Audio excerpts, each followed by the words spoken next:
Ingon ang mga buhat 20:21 nga maghinulsol ngadto sa Dios ug motuo diha sa atong Ginoong Hesus. Makapabalik sa tawo ngadto sa Dios ang tinuod nga paghinulsol.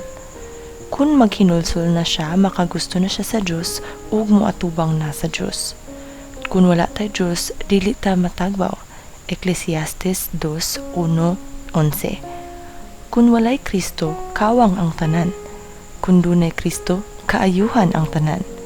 Kawang ang tanang butang, si Kristo ray kaayuhan.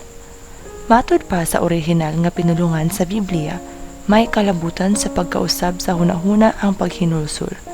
Maghinulsol gyud ta ug ipatumong ang atong hunahuna sa Ginoo ug dili sa ubang butang.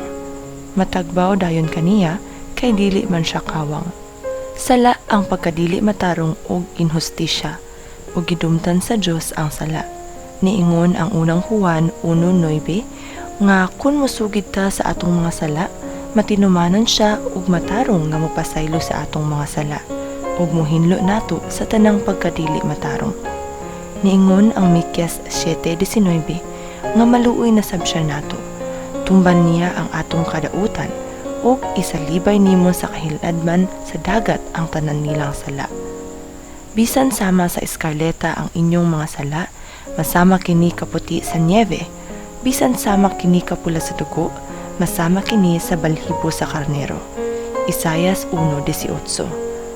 Grasya katingad-an gayud, nagluwas kanako.